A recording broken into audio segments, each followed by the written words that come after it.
خبریں آج کافی ساری ہیں لیکن ان میں سے ایک دو کا میں نے انتخاب کیا ہے۔ وزیراعظم شہباز شریف بڑے بےتاب ہیں کہ مذاکرات کا سلسلہ دوبارہ بحال ہو جائے پی ٹی آئی کے ساتھ، اور پی ٹی آئی مذاکرات سے دور بھاگ رہی ہے۔ محمود خان اچکزئی صاحب آئندہ کیا کریں گے اور کیا تجاویز ہیں وہ بھی میں آپ کو بتاؤں گا۔ پھر ناظرین، ٹرمپ کارڈ تو ابھی تک نہیں چلا اور رچرڈ گرنیل نے ٹویٹ بھی ڈیلیٹ کر دیے اور انہیں جعلی ویڈیو دکھا کے گمراہ کیا گیا۔ یہ بھی ایک نیا بیانیہ آ گیا ہے۔ پھر پیکا ایکٹ چل ہی رہا ہے جی، نافذ ہو گیا ہے۔ اب دیکھیں کہ پہلا صحافی کون اس ایکٹ کی زد میں آتا ہے۔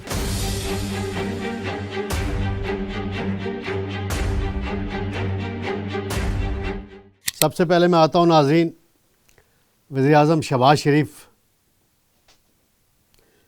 نے آج کابینہ کے اجلاس سے خطاب کیا اور وہ کہتے ہیں کہ جی ہم پارلیمانی کمیٹی بنانے کو تیار ہیں، جوڈیشل کمیشن نہیں بنائیں گے 9 مئی 26 نومبر کے واقعات پہ پی ٹی آئی کے مطالبے پہ۔ ہم نے بڑا نیک نیتی سے مذاکرات شروع کیے تھے اور ماحول سازگار کیا تھا، لیکن پی ٹی آئی مذاکرات سے بھاگ رہی ہے۔ وہ کہتے ہیں کہ پی ٹی آئی نے تحریری اپنی ڈیمانڈ دی تھیں اور حکومتی کمیٹی نے بھی تحریری جواب تیار کیا تھا، لیکن وہ اجلاس میں نہیں آئے۔ اب انہیں چاہیے کہ واپس آئیں کمیٹی میں۔ ہم ایوان کی کمیٹی بنانے کو تیار ہیں اور مذاکرات کے لیے صد کے دل سے تیار ہیں۔ یہ شہباز شریف صاحب کا موقف ہے۔ تو میرے 2-3 سوال ہیں پی ٹی آئی سے بھی اور شہباز شریف صاحب سے بھی۔ پہلی بات تو یہ ہے کہ جوڈیشل کمیشن کا مطالبہ پی ٹی آئی نے کیا، لیکن اس میں 2-3 انہوں نے ایسی شرطیں رکھیں۔ انہوں نے کہا ٹی او آرز ہماری مرضی کے ہوں گے، جو اس کے ججز ہوں گے یہ سینئر ترین ججز ہونے چاہیے، وہ بھی اپنی مرضی کے انہوں نے دیے۔ حکومت نے پہلے دن ہی اندیا دے دیا تھا اور یہ معاملہ لٹکتا رہا، پھر آگے پیچھے ہوتی رہی ڈیٹیں۔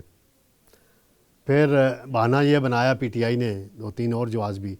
حامد رضا جو ہیں ایم این اے سنی اتحاد کونسل کے، ان کی گرفتاری کے لیے پولیس نے چھاپہ مارا پنجاب کی، اور اسی لیے الزام لگایا گیا ہے کہ مریم نواز نے یہ مذاکرات ناکام بنوائے ہیں اور بڑی سازش کی ہے۔ یہ پی ٹی آئی کی سائٹ سے ہے۔ حکومت اگر پارلیمانی کمیٹی بنانے میں سنجیدہ تھی تو حکومت کو یہ بہت پہلے پی ٹی آئی کو بتا دینا چاہیے تھا، اور پارلیمانی کمیٹی بناتے تو پھر اس کا چیئرمین بھی مولانا فضل الرحمان کو ہونا چاہیے تھا۔ میری رائے کے مطابق وہ اسپیکر کو نہیں ہونا چاہیے۔ اور پی ٹی آئی اگر اس پر تیار ہو جاتی ہے پارلیمانی کمیٹی بنانے میں، تو اس میں مولانا فضل الرحمان صاحب چیئرمین ہو جائیں، محمود خان اچکزئی اس کے ممبر ہو جائیں، اور گورنمنٹ سائڈ سے پیپلز پارٹی سے بلاول بھٹو کو لے لیا جائے، اور جو رانا ثناء اللہ ہو گئے یا اسحاق ڈار ہو گئے، عرفان صدیقی ہو گئے، اور باقی جن کی اتحادی جماعتیں ہیں ایم کیو ایم سے، اور اسی طرح پی ٹی آئی کے اسد کیسر ہیں، عمر ایوب ہے، باقی جس کا وہ نام بیرسٹر گور صاحب کا دینا چاہیں۔ تو یہ تجویز کوئی بری نہیں ہے، لیکن اس کو پھر براڈن کر لیں، اس کو صرف 9 مئی اور 26 نومبر پہ فوکس نہ کریں، اس کو لے آئیں کہ 2018 کے الیکشن میں کیا ہوا، 2024 کے الیکشن میں کیا ہوا، یہ دونوں چیزیں لے آئیں، دودھ کا دودھ اور پانی صاف ہو جائے، اور لے آئیں الیکشن کمیشن کیسا ہونا چاہیے، الیکشن کمیشن کے اختیارات بڑھائیں، یہ نہیں کہ ایک اس کو ہو تو پھر رزلٹ بدل جائیں۔ 18 میں بھی ایسے ہوا ہے، 24 میں بھی بڑے الزامات ہیں۔ پہلے متاثرہ پارٹی نون لیگ تھی، اب متاثرہ پارٹی تحریک انصاف ہے، اور فضل الرحمان صاحب بھی ہیں۔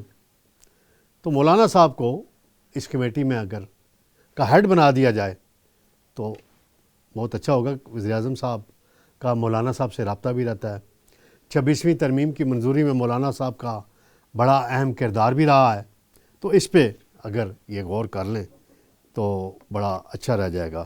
ناظرین، اسی کے ساتھ جڑی ہوئی ایک اور خبر میں دیتا چلوں کہ شہزاد اکبر ہیں، فرح شہزادی فرح گوگی جن کو کہا جاتا ہے، ان کے پاسپورٹ جو ہیں وہ منسوخ کر دی ہیں وزارت داخلہ نے، اور کیونکہ وہ نیب کے مشتری ہیں، 190 ملین پاؤنڈ میں وہ ملزمان تھے، اور دونوں ایک لندن ہیں ایک دبئی ہیں، اور دونوں کے حرکات کی وجہ سے، دونوں کے غلط فیصلوں کی وجہ سے عمران خان اور بشریٰ بی بی جیل میں ہیں۔ وہ جیل میں ہیں، وہ باہر انجوائمنٹ کر رہے ہیں، اور جو معاہدہ ملک ریاض سے کیا تھا شہزاد اکبر نے، کابینہ سے خفیہ رکھی معلومات، اس کا بھگت رہے ہیں ساری معاملہ۔ تو ایسے نہیں چلنا چاہیے۔ اب دیکھیں، اس سے پہلے اسحاق ڈار کا بھی پاسپورٹ ایک دفعہ منسوخ ہوا تھا جب وہ جلا وطن ہوئے تھے، تو پھر جب ملا تو امبیسی نے خود جا کے ان کو دیا، حالات بدلنے میں کوئی نہیں پتہ ہوتا کب بدل جائیں۔ پی ٹی آئی ایک دعویٰ کرتی رہی، ہمارے دوست بھائی مشاہد حسین سید بھی بار بار کہتے رہے کہ ابھی الیکشن ہونے دیں، جو ہی ٹرمپ جیتے گا ایک ٹیلی فون کال آئے گی اور عمران خان جیل سے باہر آ جائے گا۔ مشاہد صاحب کی بڑے وہ عالمی امور پہ بڑی نظر رکھتے ہیں گہری، ان کی بات تھی۔ پھر پی ٹی آئی خود بھی بڑے بڑے دعوے کرتی رہی، لابنگ بھی انہوں نے امریکہ میں بڑی کی، لیکن ابھی تک تو ایسا نہیں ہوا۔ وہ یہ ہوا کہ ہنری ہیج صاحب ہیں، ایک انویسٹر ہیں بہت بڑے، ٹرمپ کے بڑے بزنس پارٹنر ہیں، وہ پاکستان آئے، وزیر اعظم سے ملاقات کی، باقی شخصیات سے ملاقات کی، پاکستان میں بڑے پیمانے پر اربوں ڈالر کی سرمایہ کاری کا وعدہ انہوں نے کیا ہے۔ اب دیکھتے ہیں مٹیریلائز ہوتی نہیں ہوتی، لیکن ان کی جو میڈیا سے پریس ٹاک کرائی گئی اور اس میں مخصوص صحافیوں کو صرف بلایا گیا، سلیکٹ جس نے بھی کیے ان کی مرضی ہے، وہ سلیکشن کرنے کے ماہر ہیں، تو وہاں کچھ سوال جواب ہوئے۔ تو رچرڈ گرنیل جو ہیں، ان کا بڑا چرچا ہے پی ٹی آئی کے تناظر میں، انہوں نے بڑے ٹویٹس بھی کیے تھے اور بڑی ویڈیوز بھی اپلوڈ کی تھیں کہ عمران خان کو رہا کریں، یہ ہو رہا ہے وہ ہو رہا ہے، اور پاکستان کے میزائل پروگرام کے حوالے سے بھی انہوں نے کچھ انٹرویوز دیے تھے۔ تو اب رچرڈ گرنیل نے اپنے سارے جو ٹویٹ ہیں ڈیلیٹ کر دیے۔ تو کل اسی امریکی بزنس مین نے ایک بیان میں یہ کہا ہے کہ رچرڈ گرنیل کو جعلی اور ڈیپ فیک ویڈیوز دکھا کے گمراہ کیا گیا تھا، یعنی پی ٹی آئی نے گمراہ کیا انہیں، اور وہ بڑے اچھے امریکن ہیں، یہ ہے باقی دس اینڈ دیٹ، یہ ان کا ورشن ہے۔ تو اب دیکھتے ہیں پی ٹی آئی آگے کیا اقدام کرتی ہے اس تناظر میں۔ ناظرین، پیکا ایکٹ کے حوالے سے صدر صاحب نے منظوری دے دی ہے، حالانکہ مولانا فضل الرحمان صاحب سے ملاقات جو ہوئی تھی پی آر اے کی، میں اس میں شامل تھا۔ مولانا صاحب نے وعدہ کیا، اس وعدے کے مطابق انہوں نے صدر کو فون کیا۔ کامران مرتضیٰ صاحب جو سینیٹر ہیں جے یو آئی کے، بڑے سینئر وکیل ہیں، انہوں نے خود مجھے یہ پیغام بھیجا، وائس نوٹ بھیجا، جو آپ اگر ناظرین کہیں گے تو میں سنا بھی دوں گا، کہ آپ اپنے ساتھیوں کو بتا دیں کہ مولانا صاحب کی صدر آصف زرداری سے بات ہو گئی ہے اور کچھ دن کے لیے ڈیلے ہو گیا ہے معاملہ، اور سائن نہیں کریں گے۔ محسن نقوی امریکہ سے آ رہے ہیں، پھر محسن نقوی کے ساتھ ہماری ملاقات، یعنی میڈیا کے نمائندوں کی، تنظیموں کے نمائندوں کی صدر صاحب کرائیں گے، تو اس کے بعد پھر دیکھیں گے تجاویز آئیں گی۔ لیکن کل اچانک پھر سائن کر دیے۔ تو میرے رائے میں پیپلز پارٹی اور نون لیگ میں ایک ریس لگی ہوئی ہے، کون آگے کون پیچھے، کون آگے کون پیچھے، کون آگے کون پیچھے، نمبر کدھر بنانے ہیں، کس نے زیادہ بنانے ہیں، یہ ہے سارا کھیل۔ تو صدر صاحب نے سائن کر دیے، ٹھیک ہے۔ اور دینی مدارس کا آپ نے بل کیوں واپس کیا تھا پھر اس وقت؟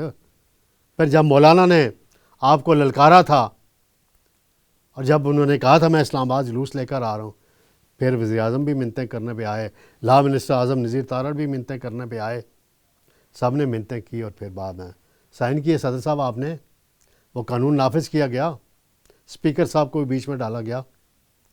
تو ایسا کیا مسئلہ تھا؟ اس کو بھی تھوڑا دن ویٹ کر لیتے، ڈیلے کر لیتے۔ کچھ چیزیں اس میں ایسی متنازع شامل کر دی گئی ہیں جو نامناسب ہیں، کل آپ کے گلے پڑنی ہیں۔ دیکھ لیجئے گا اس پہ۔ ناظرین، آخر میں یہ بتاتا چلوں کہ محمود خان اچکزئی جو تحریک تحفظ آئین کے سربراہ ہیں، پختونخوا ملی عوام پارٹی کے صدر ہیں، بڑے سینئر سیاستدانوں میں ان کا شمار ہوتا ہے، آئین اور پارلیمنٹ کی بالادستی کی ہمیشہ بات کرتے ہیں ڈٹ کر، جس کا بھی دور ہو وہ اپنی بات پہ، اپنے اصولوں پہ ڈٹے رہتے ہیں۔ تو آئندہ چند دنوں میں وہ ایک دو اعلانات کریں گے، اور ان اعلانات پر اگر عمل کیا پی ٹی آئی نے تو پھر کچھ سیناریو بدل سکتا ہے، ورنہ پھر پی ٹی آئی اسی تنخواہ پہ اگر کام کرنا چاہتی ہے تو یہ اس کی مرضی ہے۔ اللہ حافظ ناظرین، انشاءاللہ جلد دوبارہ آپ سے ملاقات ہوگی۔